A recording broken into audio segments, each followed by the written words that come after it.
Three, two, one. ER All right, hi guys. I'm here with Joe Atwil, author and researcher. Hey, Joe. Hey, Christine, how are you? Good. Joe was on our podcast a while ago. April interviewed you, the co-owner. But I wanted to interview Joe. It's been a while. He's a really interesting guy, and I guess mainly we're going to talk about this polio thing, but um, we have some time after that. He's also written, how many books have you written, Joe? A couple Well, three books? books. Two of them are out and available. One is about to be released, Caesar's Messiah and Shakespeare's Secret Messiah, and they're um, sort of boring academic books. Uh, So, oh, come on. My subscribers are nerds, so they yeah, like to read it, and educate themselves. the books are very popular, and the Caesar's Messiah documentary is well known, and it just basically my analysis of literature tends to suggest that it's propaganda, that we believe it's either history or has some kind of romantic aspect of literature, but in fact there's propaganda elements, and so that's sort of the perspective I take in terms of analyzing literature is to look for propaganda. Yeah, it's very interesting because I think when people use the word propaganda, they think that it is something that has been within the, like, I don't know, just the early 1900s, and not realizing it's something throughout God. I mean, I don't know how far back you want to go. Any time throughout history where, whoever's um, in control of, what do you call it, printing materials or advertising, radio, propaganda to the radio. Before the Gutenberg press, people had to listen to people in power to get their information, to get their news. So, I mean, it could be going on, you know, well before then. Because right now with the internet, the thing that's so amazing about the internet is that we have the chance to fight back whatever window of time we do have, because now they're trying to take control of that. But centuries before that, it's like you would listen to the kings and his men and whatever for the propaganda. And then with the Gutenberg press, you have books that were being printed where people could read information, but still that information was controlled to a certain extent.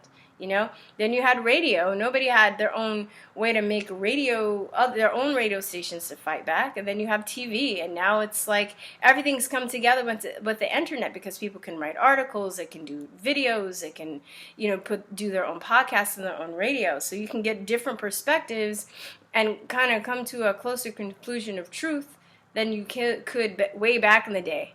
However far that is, right? Absolutely, well said. Couldn't agree more.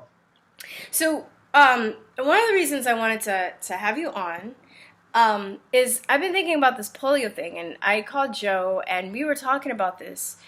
And, when you hear about the polio epidemic, you see pictures of people in iron lungs and, pictures and people in braces. And if you weren't alive back then, you would think that everybody around had polio, and if they didn't get the vaccine, then you would die. I mean, that's how I pictured it, right? Like I never really thought about things like, okay, if it was an epidemic, why aren't there more people of your age that are paralyzed from polio? Right? You would think that there'd be a lot of people that would, right? I'm not saying people didn't become paralyzed. I'm not saying people didn't, weren't victims of polio or were paralyzed, but the way it's being sold to us is also propaganda. And you have the March of Dimes, and that's when they had, like, I saw an old video of March of Dimes with Lucille Ball and I think Nat King Cole and some Hollywood celebrities of the 50s, the 40s that were, promoting, the polio cure vaccine or whatever. And I've talked to other people, and they remember the polio scare, but they don't really, it wasn't like people were dropping dead of polio all around them. Does that make sense? I feel like I'm rambling, but... Yeah, but no, it makes perfect sense. And what you're alluding to is the fact that the whole thing was very suspicious. There was kind of they used the expression narrative. There was like a story that was in the newspapers, and it frightened people. And I remember it. I certainly remember, being afraid of polio. And they gave us oral vaccines and sugar cubes at that point. Um, but has been pointed out by a lot of people who've gone into the data after the fact, um, there is this strange correlation with the use of DDT. Yeah. And prior to the use of DDT, the polio vaccine, wild polio virus, had been in existence and cohabitating with humanity, but you didn't have any of this sudden paralysis stuff going on. So then, with the introduction of DDT, and also there were other vaccinations occurring at the time, so you started having a different kind of biological environment for humans to exist in, and you started having these, the paralysis occur, and I think that if I had to guess, because the science here is not that clear, but if I had to guess, I think what happens is that Monsanto, which was creating the DDT, wanted to move all of the paralysis concerns over, like their product into the virus, into the polio virus, because there was no exposure for them legally. Yeah, And, yeah. It's called force majeure. Yeah, Force exactly. majeure, which is an act of God legally, and a lot of chemical corporations do this because Sure, this releases them of all liability of being sued because they can blame it on a virus, quote unquote, and say that it was an act of God. Yeah, exactly. And also, when you don't have lawsuits and you don't have a disclosure to the public, it's sort of like, the people wonder, like, why, if vaccines are safe and effective, can't you bring lawsuits against the manufacturers if your child is damaged by them? And it's because, one, the manufacturers said that, these things are so unsafe that we really we won't even make them if the public is permitted to sue us, for damage. But beyond all that, I think there's another reason why they want the vaccines to be commonplace. And when you put it into these secret courts, and the vaccine court is the secret court, you don't get publications, with describing the data that was brought, to the judge to explain the case of the vaccine damaged individual.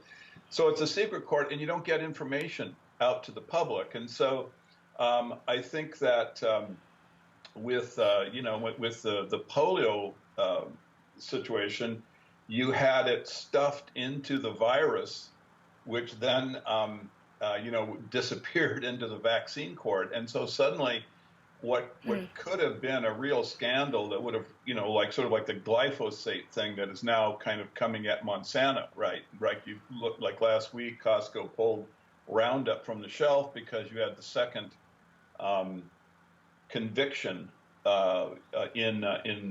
against the manufacturers of glyphosate. So glyphosate, which is the active ingredient in Roundup, is now being identified as having, it damages people, and in fact, you can be sued if you're a manufacturer, or potentially even if you're selling it. So anyway, Costco pulled it, but this is the normal process. This is the process that all citizens should want to have happen, because then we get the best information. Yeah. But with polio, now it just kind of disappeared into the vaccine court on one side, and then on the DDT side, they just were able to stonewall that. And it was only later on that people doing correlations. I don't know if you've ever seen any of the graphs, but yeah, the correlations are pretty telling that there was some kind they're like neck and neck. yeah, when you Yeah. get that kind of very close cause relationships over time, man, it's very, very suspicious, particularly since the virus changed behavior at the same time. It's not like, you had before this, like hundreds of people suddenly becoming paralyzed from what basically was sort of like a flu-like reaction typically to the wild polio virus. Yeah, and I really didn't even start digging this deep. I had a debate a couple months ago, and I had to get all this stuff on polio, and I started researching, And I actually looked at Dr. Suzanne Humphrey's lecture, and then I basically took notes and then researched and cross-referenced and then went even deeper and found some other stuff. And one of the things that really got me thinking about this was the picture. You know, have you seen that picture of all the people in the room with all these iron lungs? Yeah. So I found this picture, where it's housed on a historical website. It's not a pro-vaccine website. It's not an anti-vaccine website. It's just a website that has this historical pictures. And the caption says that the people weren't paralyzed from polio. That it was a staged picture for the March of Dimes campaign. And then if you look closer, you can see that there are no tubes in the iron lungs. And then no plugs to plug them in. They're just all on the floor. So when people see that picture, when I saw that picture before I put that together, I thought that that was an accurate representation of the amount of people that were paralyzed from the polio vaccine. So then I started digging deeper, and then I found out that polio is is a stomach virus, and it enters the body. It's like the transmission is the oral fecal route, so it's usually found in feces because it's a stomach virus. It gets into your intestines. You have a bowel movement. The virus is in there, so that's why a lot of times people, they would crop in the water. It would be in the water system. It's usually waterborne through feces. So if people touch it or get it on their hands, and they usually transfer it to other people by them touching it. Gets in their mouth and it goes through their gut to their digestive tract. And like you said, since the beginning of the time, polio has been around and people were not getting paralyzed. So why was a sudden spike in paralysis around like the 1940s, 50s, right? Whenever 40s, early 50s, yeah. So then, that I found that peculiar. Then I also found in medical journals, and let me just back up just for my audience and explain this to them. I think people have this idea that there's a consensus of all scientists and all doctors, and that's not true. So usually you have different medical journals from all around the world, and doctors and scientists write their discoveries, and American medical journals might say one thing, Swedish medical journals might say another, German medical journals, Japanese, have all these different opinions. Or you just have a lot of speaking of propaganda, you do have a lot of Americans, doctors that were questioning this just as we are at the time, even around the time when the March of Dimes campaign was going on and the release of the polio vaccine. And that information had just been scrubbed or just ignored. So there were American doctors around that time too. In addition to the whole DDT hypothesis, they also had Paris Green, which was also a cleaner that had arsenic in it that people used. And the symptoms of lead poisoning, arsenic and lead poisoning, and DDT poisoning all correlated with the symptoms of polio paralysis. You also had another situation where it was called polio-provoked poliomyelitis. So poliomyelitis is when people got paralyzed. So what happened was, they were trying to figure out how people were getting paralyzed, and they were saying, well, it had to have gotten into the central nervous system in order to paralyze. Because how does a stomach virus go to paralyzing somebody, right? This doesn't make sense. So it would have to get into the central nervous system somehow. And at that time, people that were getting paralyzed usually were children. So the children, around the same time, also it was a huge epidemic of people having their tonsils and their adenoids removed.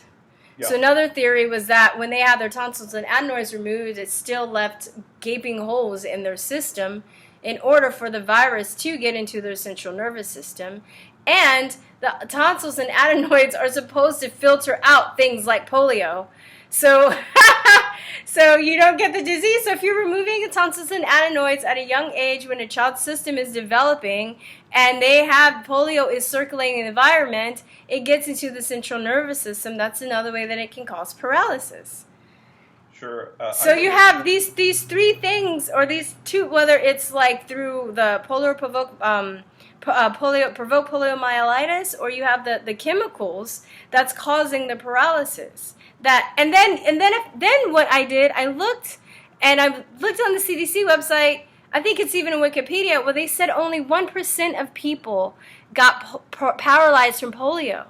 And then most of the people that got polio didn't even show symptoms, and those who did, it was flu-like symptoms. So how can it be an epidemic when only 1% of people actually got paralyzed from polio? Yeah, I mean, it can't, 1%. but it's just, again, it's propaganda. There is a lot of reason for, the oligarchs to keep the public frightened and to have them open to being injected with things that they don't understand. I mean, that's really the brave new world. Yeah. It has been always the dream of the oligarchs to have the control over the population, particularly in family production and education. And so, they basically have this power, particularly when they can do mandatory vaccination. And the public is just basically without any capacity to defend itself because we don't know what's in the vaccine. We don't really understand how the vaccine combines with other toxic elements in the environment to create reactions. I mean, I always think that polio is akin to AIDS. With AIDS, you have this amazing virus, which I recall in the 80s was about to destroy the heterosexual world. I mean, Yeah. so you have to go back, with Magic Johnson and all this stuff. But I remember that. Okay, Don't tell anybody how old I am. I'm 27. Okay, so but I'm old enough. Maybe okay, I'm not 27, but I remember that. Like for my generation, it was, that they were saying, everyone can get AIDS. AIDS is, it's not just something that's going to stay in the homosexual community. It's coming to the heterosexuals, and it's going to basically wipe us all out. And they're, desperately working to find a vaccine that we could all take to get to protect ourselves. But, it never happened. No vaccine was ever developed. The identification of a particular virus is at least open question. There's a lot of scientists who are saying, I just don't even understand how they can make the relationships between this particular virus that they've identified and all of these diseases. No, I know. I wish we can go into that. We don't have time, but I'm probably going to do some more on that too with the whole Peter Duesberg and Carrie Mullis and the guy that say that the obvious thing to look at is that there was an incredible change in lifestyle and environment for the gay community. I remember reading that when they went to study the bathhouses in San Francisco, they basically were trying to determine the number of sex partners, and they came up with a median per year, the halfway point, and that number was 300. So this was basically a very unusual human kind of microbiologic experiment, and you would want to understand how that environment and how the changes in behavior, had to do with something like a compromised immune system. But it actually became kind of almost like a political issue. You couldn't really attack someone's lifestyle. That was wrong, and so. It just was. It was a shame because I knew lots of people who were ill, and yet I don't think any of them are really getting clear. At least even the question about whether or not the lifestyle should change. Things that you should be doing stuff to create a stronger immune system rather than basically hanging out in the clubs and taking amyl nitrate, even though that's fun to do. But that's the poppers, right? The poppers. Yeah, poppers, yeah. Yeah. So everywhere, let me just elaborate on that because I know I have well, I think everybody should know this, not just my gay listeners, but I want to, because I know what you're talking about. I just want to elaborate a little bit more but it's complex. So I'm just like, okay. So poppers also, when people did that stuff, you got infections. A lot of people are on antibiotics. So when we're talking about lifestyle, we're talking about in that sense, right? Like how the antibiotics. So now we know what's coming out now in mainstream media. The antibiotics too, messes with your gut flora. Your gut, 80%, which is your immune system. So 80% of your immune system is in your gut. It destroys your microbiome, therefore having your immune system to break down, and that's what people that are on the other side of the argument are hypothesizing causes AIDS, because AIDS is a syndrome. It's not a disease. Is Yeah. right? Yep. So the whole thing that the virus HIV causes AIDS, there is debate in the scientific community whether the virus causes AIDS or whether it's an immune system breakdown that is caused by other factors. Because I'm not saying people don't get AIDS. I've known at least 4 people that have gotten AIDS or been diagnosed with HIV, but ironically enough, they didn't get worse until they start taking the medicine. And that medicine completely destroys your immune system. And nowadays they're saying, oh, well, people are living longer on the medications, but what they're doing, they're just reducing the dosage. Because AZT was a black box drug.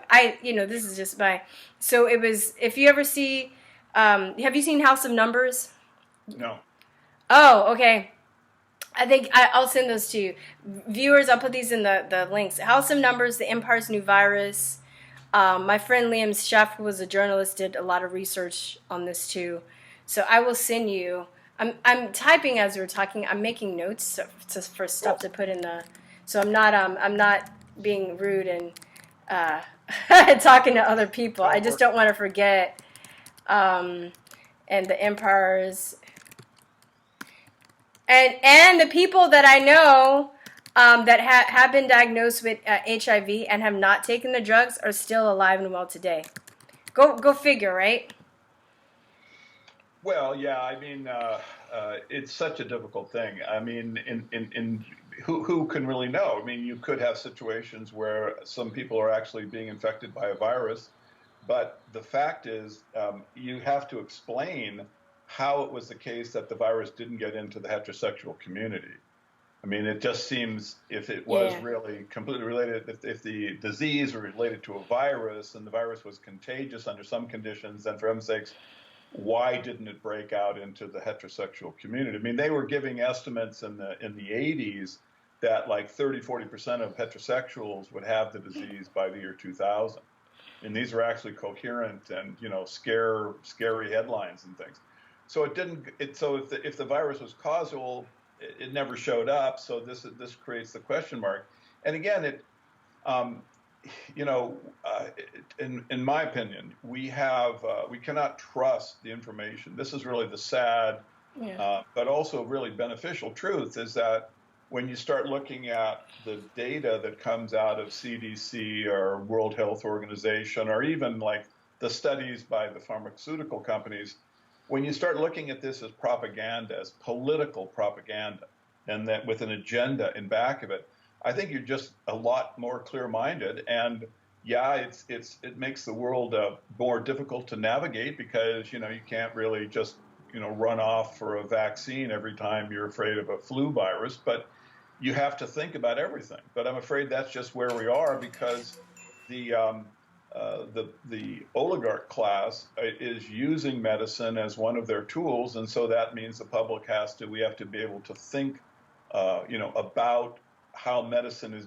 what it means, what the story about and back of the medicine is, and we have to learn how to evaluate science a little bit, the studies, because so many of the studies are absolute rubbish. Yeah. And yet these are what are, being given to us to prove that they're either the vaccines are either effective or safe when they're neither.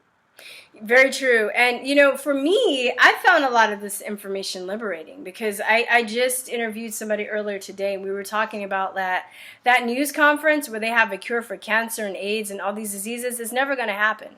It's never going to happen. So once you understand your body, how the immune system works, what things you can eat and not eat to manipulate your body into being, sick or well, this stuff is less scary and they can't control you. They don't want you to know that you have the power to heal yourself. So it's I think you kind of go through this like kind of Kubler-Ross stages of death situation when you find out on the depth of lies and how much we've been lied to you. You get very depressed and it's kind of scary and you get angry and then you're bargaining, please God, please don't let this be true, this is too horrible. And then when you get to the other end of acceptance, for me, I just feel very empowered. And I just don't, I don't deify doctors and scientists. I know that they're people, they're subject to, egos. And, a lot of people think that, I think, have this false idea that scientists and doctors are benevolent, but they're just people. So you do have some that are benevolent, and then you do have some that are fame whores that want a Nobel Prize, or they want some kind of, recognition, because just like celebrities in Hollywood, that want fame, and there are people that they're in academics that want the same kind of prestige, and they'll do anything to do it, whether it's lying or stealing somebody's work or manipulating data. People have to realize that, and I think that's where there's a huge disconnect in society too. It's just like the people that we deify and look to for information and look to do things for us that we can actually do for ourselves. Yeah, absolutely. I mean, I haven't used any of the chemicals from the medical lobby in over 20 years. Once I started looking into it, it just was very clear that I'm sure there are some chemicals, some drugs that are beneficial, even perhaps more benefit than side effect, but a layperson could never find your way through that. So basically, I use mechanical medicine. I mean, if I'm wounded with a cut, I will let them, suture it, and if I need knee replacement, I would do that. Yeah, the allopathic medicine is good for that. Mechanical medicine, they're good at. But in terms of the chemicals, no, I don't want any of them. I don't go to doctors. I could care less. Yeah, me too. I just work the other side. I work from the idea of nutrition, and of trying to figure out how to increase the strength of my immune system. Mm-hmm. And so that means, I eat organic. I don't eat food which is not organic. And I just try to make sure that the food I eat has enough nutrients for, the effect I'm trying to achieve, which is just a strong immune system. And frankly, it seems to be working because I'm never sick. And I just feel, it's funny, because, I'm in the conspiracy world. I often, write and talk about, government, kind of secret society stuff. And so people ask me, go, gee, isn't this all depressing? I go, what are you talking about? I'm never depressed. Depression is really, it's a symptom of bad nutrition as far as I'm concerned. So I feel terrific. The world is a fist fight, and hopefully, good people will win in the long run, but I'm always ready for the fight. I'm not depressed about, the structure of the world. I want to make the world better. And I just feel because I do, eat properly, I end up with a lot of energy. But I think that is a kind of a good point, because I think for some people it can be depressing. Because it depends on your outlook, right? The process, because it was very well said when you talked about there's that, you become aware of how we're being lied to, and then the first reaction is depression. But that's natural. But then you go through it, and then the other side, you're just feeling empowered, much better off than believe me, we're a lot better off to be clear-minded. With control particularly over our energy, than we are to be believing the lies and then living in the toxic soup.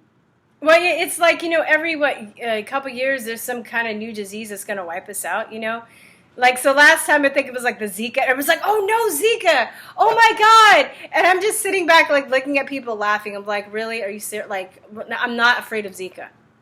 I'm not afraid of Zika. Dude, once you understand, what the stuff we talked about, the propaganda, how your immune system works, can you get some of these also diseases like Ebola that people are freaking out about, it's not even airborne. Why are you scared? Once you understand, knowledge is power. So when people try and throw this stuff on you, they usually use the same script. Nothing really changes. They just change the name of whatever they're trying to scare you about. And if you have information and you have power, then you're just like, okay, well, I know how to deal with it, I know to make sure that I have plenty of vitamin A if there's a measles outbreak, I know, you learn how to navigate things and not let people have this power over you. But I think there are some people that kind of go down that road of paranoia and distrust, and, there is kind of, I think, some truth to that conspiracy theorist with the tinfoil hat that lives in a bunker, that people like to use. I have run into people like that in the movement where they think everything, like they don't see the joy and beauty in things. And I think also when you're going down this path, you have to take a break and you have to look at the things that we are fighting for, and not focus on the things that we are, lied to about too. Because Yeah, there's beauty in this world, and people fail yeah, to absolutely, to absolutely. And look away from that. yeah, couldn't agree more. But I want to just mention that you really want to have, in order to like basically resist kind of malevolence, it's really important to have the right kind of perspective and language that you process the world with. And conspiracy theory is their term. I mean, they invented Yeah. it. The CIA came up with it because too many people were questioning JFK's assassination, the lone gunman concept. Yeah. So they introduced it into culture. But I mean, and it's I never shy away from it. I actually use the term conspiracy in the title of my books from time to Yeah. time. So Yeah. I'm not worried about it. But the more accurate way to describe this is propaganda. I mean, Yeah. propaganda is always a conspiracy, right? It's Yeah. always people who are getting together to try to basically manipulate people, and they don't let people know the hidden, approach that they're taking. But so propaganda is always basically political in nature. It's a political maneuver, political weapon against the public. There are lots of conspiracies that have nothing to do with the public domain. They're just personal problems, or malevolence on a financial level. What I think the better way to try to understand our situation is that we're the victims of propaganda, and the Mm. people who are trying to like analyze and figure out, well, how does it all work and what's the best Yeah. approach to basically inform the public of these problems. The term propaganda, I think Yeah. it's just, this is like, to me, the just because, I mean, all conspiracy is not propaganda, but all propaganda needs to be exposed. Yeah. And Exactly. so that's really what I try to just to mention to people, is that we're fighting against propaganda. They It's a just really good way want of to putting get it. their Yeah. hits off to us because they know that if they scare us, it's sort of like the Zika virus that pops up. I mean, Yeah. everyone's Yeah. terrified for like a month, and then suddenly it just disappears. Or Yeah. even It's like Chicken Little. Ebola. Remember when Ebola had come? It was like people were, it was on planes and they Yeah, were dying. I know. It's just like what you like. And I was saying, yeah, like Ebola, like I'm more worried about like my hangnail than I'm worried about Ebola. So it's, but a scared public is a public that's easy to manipulate. Mm-hmm. And so I just think that if we expose the propaganda, how they're weaponizing the historical narrative and they're weaponizing medicine and all these things, then we're moving the population to the right place. Because really what we're trying to do here is to improve the quality of democracy. Yeah. The democracy is just absolute at a very dismal level, because the population doesn't really see what its self-interest is. They are all of these, narratives, they're called, that are given to us so that we make, bad choices, or we don't understand. It's like vaccinations is a typical example, so we don't really understand the real motivation in back of them, and we end up making bad decisions. Yeah. If we can just expose the propaganda, expose how we're being lied to, and the way we're being lied to, and Mm-hmm. why we're being lied to, then the citizens will make good decisions, and we'll have a much Exactly. better world. Oh, definitely. We can actually solve a lot of the problems. That's the thing that's frustrating for me. Like I was watching, I, I just saw, I didn't watch the whole thing, but I saw a clip of, it was like, the Oscars, and I think Eddie Redmayne won for playing, what was it, Stephen Hawking, who had, he didn't have cerebral palsy. He had some kind of neurodegenerative disease. Yeah. And then he gets the Oscar, and he's like, we need to find a cure. And I'm just like, yeah, when you stop giving vaccines and eating Monsanto, that's when you find the cure. Right. Like you see celebrities talking about, oh, we're running for the cure, we're wearing ribbons for the cure, and cure, but they're not being honest about the origins of what's causing it. So therefore, they're never going to find the cure. And the medical establishment is so insane, like, the what do you call it? Like the varicella, it's been linked to the chickenpox virus. causes shingles, but then they're going to make a vaccine to stop the shingles. Like they're just going to make another. It's just insanity. So Yeah. I'm just saying, once you understand like why certain diseases happen and why the origin of them, and then you see the medical establishment, all their only solution is like a pill or a cure that doesn't even cure it. A pill or a vaccine, I'm sorry, that doesn't even cure it, but it like, you know, suppresses the symptoms. And you're just like, we're never gonna. If this propaganda is not good, we're never gonna find cures to anything. We're never gonna thrive to anything. But, Well, you know, in my opinion, we don't need to look for cures. What we need to do is have stronger immune systems and healthier babies. yeah. No, but that's the cure, though. That You is know what the I mean? cure. That's the cure. So, but That- they're looking for the cure in a pill or a vaccine. Yeah. You know what I mean? Yeah. But I'm just saying, if you're looking for a vaccine or a pill to cure something, and you're not recognizing what causes it, and you're not recognizing how the immune system works within the environment, we're not going to find cures. They're just going to create more problems. They're compounding the problem. Well, look at like cancer treatment. I think currently non-smokers die at the rate of cancer like around 900 per 100,000, and smokers at like 1,200 per 100,000 a year, something like this. Well, go back in time, like to 1950, and look at the mortality per 100,000 of cancer victims. They were exactly the same, and yet in the last 70 years, I mean, what has been the increase in chemotherapy and radiation treatment?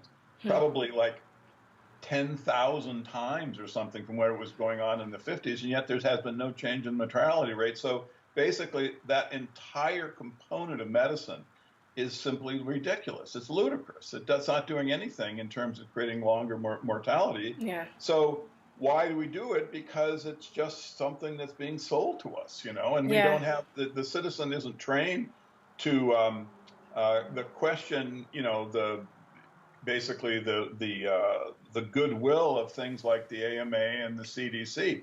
We have to look at, I mean, to have a better quality of democracy, the citizen needs to look at those things as political lobby groups, and that's what they are, and financial lobby groups. And so if you look at them like, you know, basically snake oil salesmen with that perspective, Yeah, totally. then you go, you know, I'm you know, your chemical is interesting. I look at the side effects, and there's like 500 of them. You know, and when I look at like the efficacy, I see that there really isn't any, you know, difference between just living a good lifestyle and your chemicals. Well, the hell with you. Yeah, exactly. And so this is the thing, is that the citizen, you know, it's complicated because we've been so removed from kind of the natural world, the healthy world, that it's not that simple for just an ordinary citizen to like make the decision to, well, I'm going to live a better life. For one thing, organic food is so expensive. Yeah. You know, it's hard for people. And then like, particularly like in the cities, you know, I worked with this friend of mine in Detroit, and he was trying to get organic food started in the inner city. And he told me that where he came from, it was basically a nutritional desert. He said that Is this Ron Finley? Pardon me? Is this Ron Finley? Oh, no. He was like a guy I met. I went on a tour with him in Cuba. Okay. And we're looking at organic farms and things. And he was trying to get ideas in terms of inner city organic production, because that's what he was involved with in Detroit. And but I'm sure he knew the work with the guy. But anyway, he was doing like household gardens and things, and just anything they could do, because he said, look, the area is a nutritional desert. Anyone who lives in this is not going to get the nutrients that you need to have like healthy development at any level. Yeah. Oh, totally. And people think about all the liquor stores in the inner cities, but it's not just the liquor; it's the snacks. It's the snacks. It's the potato chips, the cupcakes. You get no access to any food. Yeah, it's not real food. Yeah, he said. Yeah. Organic. He said you have to drive someplace if you want to get like healthy food. So yeah, we're trying to find ways, and I haven't been in touch with him for over a year, but you know, he said, look, people are aware, we're starting to make progress, but this was there was no support from the government for these projects, or very, very little. Here was the only real solution to the problem of their health crisis, and the government was literally there with more vaccines and more medicine, um, more government medical programs, but the actual thing that could have made it better, they weren't supporting. And and you can say, well, they are just misguided. I don't think No, so. no, I'm over They that. see, I did. No. this is what I've been saying. I've been telling people, look, they want us stupid, they want us sick, and they want us scared. Yeah. And the medical system, so called, works to create all of these things. Oh, definitely. And especially in the case of inner cities, they want more slaves for their prison system. Of course. Yeah. So, I And mean, so as a teacher, I grew up in South Central. I didn't even know what Whole Foods was until I was 18. And when I walked in, and I only knew, I found out at the time because my friend got a job there. And she lived like in the valley, which is like far, right? So she lived closer to Whole Foods than I did. But I took the bus and I was like, oh, what is this place? And I walked in and I was like, is this the Garden of Eden? No, it's the produce department at Whole Foods. yeah. And even like me being like in the inner city, we had produce, but we got like the lower end of the produce. So it didn't look so healthy. It had a lot of pesticides and it wasn't organic and stuff like that. I didn't even know that vegetables and fruits can look like that. I was blown away. Yeah. I was blown away. It's like people say, well, this is like, has to do with the financial structure of society, and these are poor neighborhoods. I hate to say it. Well, I don't hate to say it. Don't say it. I don't care. I will say it that, there was a deliberate program to basically culturally demolish the inner city and African Americans specifically. Yeah, I believe that. If you look at the statistics, and I think every citizen should do this. I don't know if you ever listened to any of the shows I do with Tim Keller, but we did a couple shows analyzing the African American statistics from the Civil War up to the time of the so-called Great Society program onsets. And in every single demographic aspect, things were getting better. Every single one. Education, out-of-wedlock births, family production, education level, everything was getting better. And when they introduced the Great Society programs, which in my opinion were designed to break up the family, all of the statistics went in the wrong direction for the first time in literally 100 years.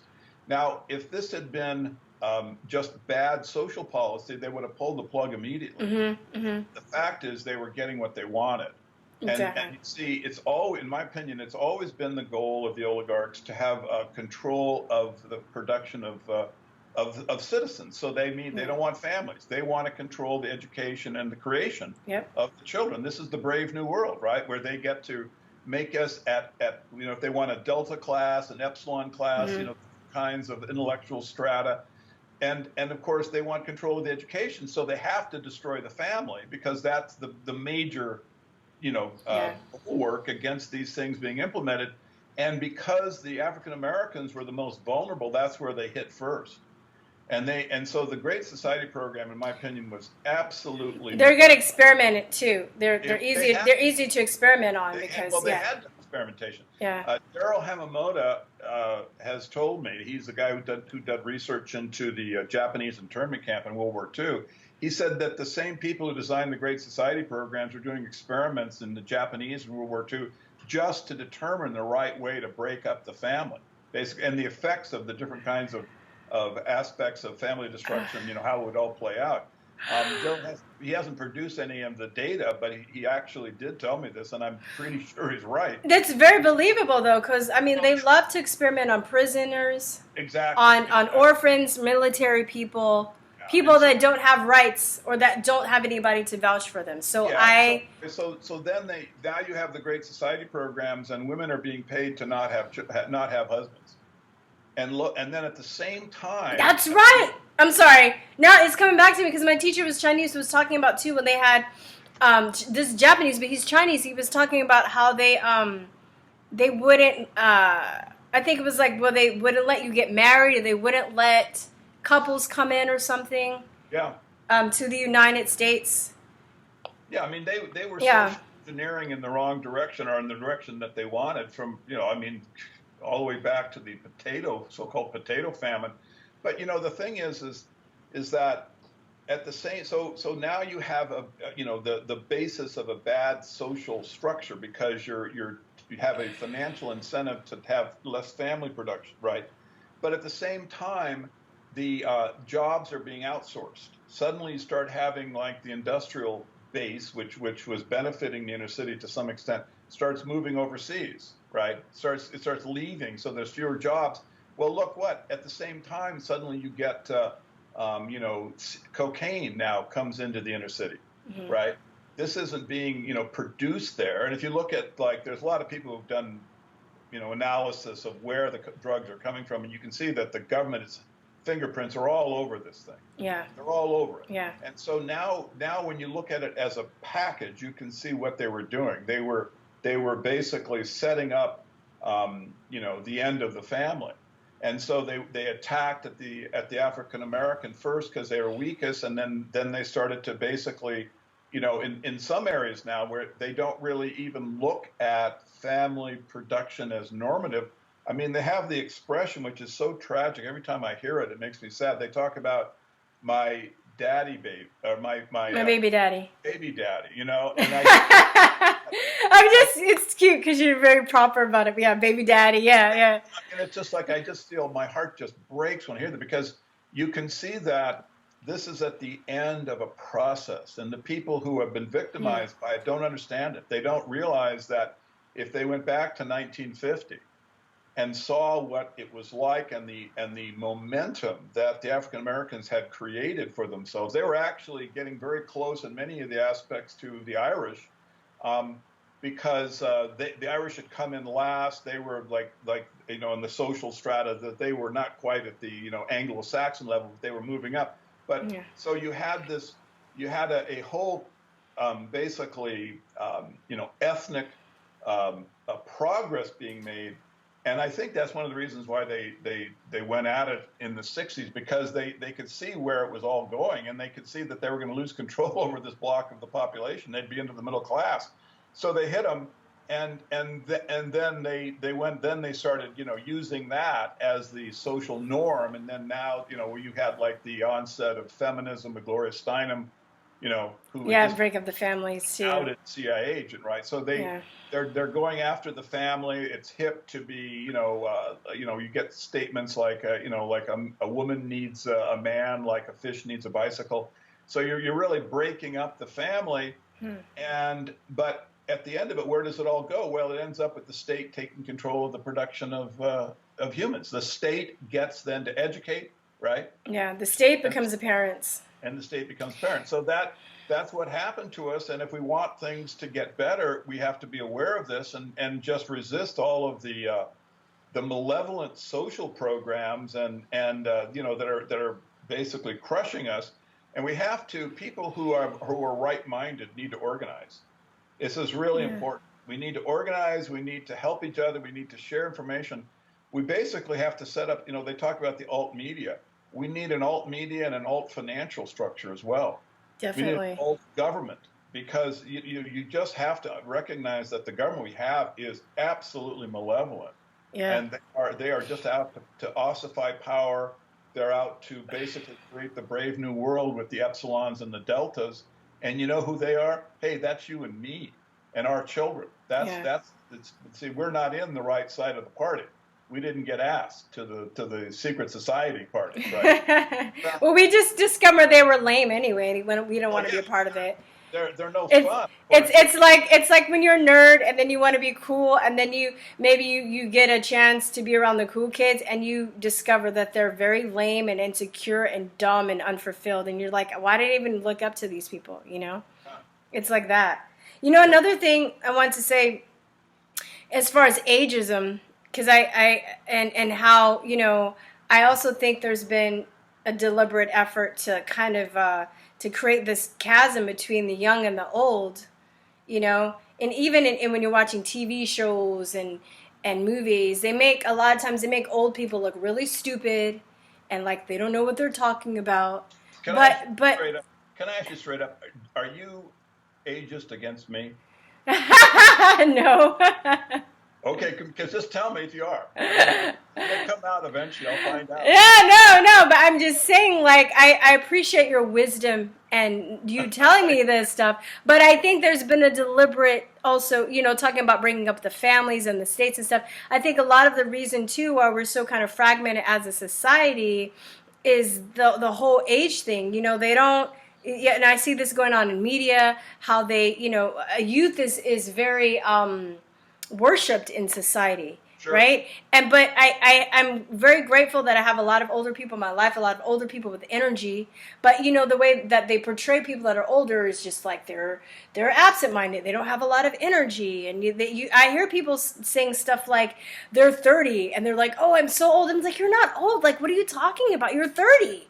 Like, so. But then I think like you're telling me like the polio scare and all the stuff that happened, you were around to remember that. You can tell me that and other people that weren't around to remember that. You have this knowledge to pass on. Yeah. Where particularly at my age, man, I got a lot of memory. But I'll tell you, here's one thing. It's like they talk about autism. Like they say autism, now they got this guy, Peter Hotez, he's out there saying... Oh, I hate him so much. Well, he's a lifetime actor. He's a propaganda device. I mean, I think he's actually useful because he's just such a miserable liar. Yeah, he's so bad, though. I was like, he's making us look good, but he still gets on my nerves. Sorry. Is that he talks about like, well, it's like a genetic disorder. Well, wait a second. I can remember when I was a kid, right, what it was like in schools.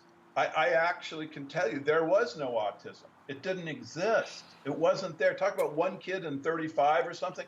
There was not one kid in 10,000. There was never any kind of autistic child. If you look at the first paper about autism written by Leo Kanner, 1938. Yes, yeah. Okay, he talks about how absolutely unique and never before seen these symptoms are, right? He's describing autism. He's got like 10 kids and they all have it.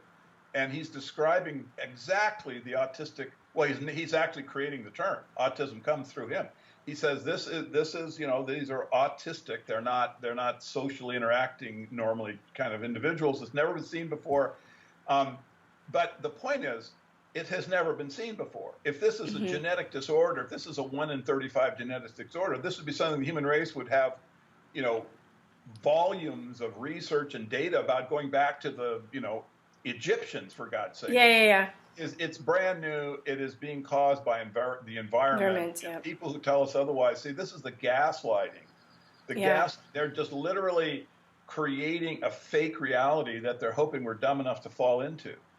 It's just stupid. I mean, it's just anyone, and this is why, again, it's why, hey, people that are old actually do have valuable information. And that's why when you are a family and you can continue, it helps you protect yourself from the BS, from the propaganda. Exactly. Because I'm telling you, we didn't have autistic kids back in the 50s. It wasn't there. This is not a genetic disorder.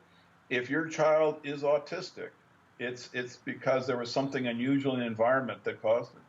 And the whole words genetic epidemic. How can that be? They're diametrically opposed. Right. It's a completely it's ridiculous. Oh, oxymoron, yeah. Like I don't sense at all. It's sort of like the AIDS is going to break into the heterosexual community and wipe us out. Right. Of course. I mean, so it's just it's like when you think about like AIDS, just bear in mind that the sperm count is down 60% since 1950. 60%, right? Wow. This is not a controversial. It cannot be contested. The arithmetic is 100% solid. You've had a 60% reduction. This indicates high level of toxicity. This is the clearest indicator that the whole citizenry is suffering from high level toxicity. Children of men. Yeah, and so that we see this is the whatever this toxicity is, this should be the first thing that's investigated in terms of all these poor autistic children. This is the first thing. The idea it's a genetic disorder that the pharmaceutical companies have no legal exposure to any of this. This is just sophistry. They're just coming up with clever arguments to like confuse us. Of course, it's an environmental disorder, and of course, we can find out what it is they're for, and we can bring We can about stop it. into it. Yeah.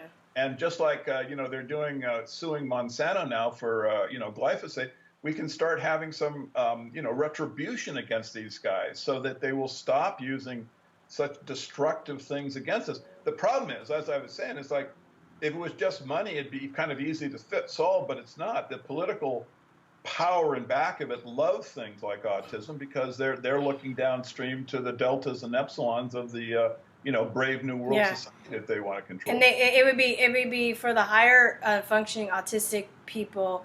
It's beneficial for them to hire them for certain jobs because they don't question. They're not going to fight back. They're not going to organize. And then the parents will willingly give their kids to these people because they're worried about what's going to happen to their child when they die. Like, who's going to take care of them? Are they going to be financially stable? So, I mean, and then you have this whole emotional aspect too of the parents that are guilty and they don't want to admit that, they were responsible for harming their child. And I'm not like blaming them for not wanting to admit, but I know parents that are friends of mine that deal with this every day. They'll never forgive themselves, and then some of them, won't even are in complete denial of it. So well, it's a very difficult thing, Yeah. I mean, autism is in my family, not my immediate family, but in my direct, related family. And I'll tell you, it's a very, very emotional and difficult situation for everyone. Mine too. Yeah. And so we just have to try to make it not that. We try to have to, again, it goes back to we need to recreate family and, the bond of the citizens so that we look to ourselves and protect ourselves. And we understand the malevolent, strata, right? That the owners of the society, the people that own the pharmaceuticals, the people that own the political system, that they're the ones that are benefiting from our misery. And we, just got to expose them and help one another get strong. Yeah. No, very, very true. I hate to wrap this up. No. Could you please come back next month? Listen, I'll come back anytime you want. Okay, and then we'll talk more about your books too, because I felt like we didn't really get a chance. It's it's like I write books. I try to write books. The relationship between propaganda and what people think about books. So I'm best known for Caesar's Messiah, which is about kind of the political and financial stuff in back of Christianity, the origin of Christianity. It's a different way of looking at the literature. So if anyone wants to talk to me, I'm an open person, joeatwil@gmail.com. I can't answer all the emails, necessarily the same day, but I always try to get back to everyone. Do you have a website? I can put links. Okay, so give me the links. I'll put them in the... You can ask questions and buy the books there if you're interested. And it was really a pleasure, I really, just feel you're a righteous person, and whatever I can do to support you or your show, man, just let me know. I'm available, okay? All right, yay. Thank you so much. Joe Atwil, you guys, I'm going to bring you back. I mean, I feel like there's just so much. Happy to come back. Yeah, can't wait. Okay. Wait, hold on one second. You don't have to hold it. I'm just going to stop the recording. Okay, bye, guys. Peace, truth, and love.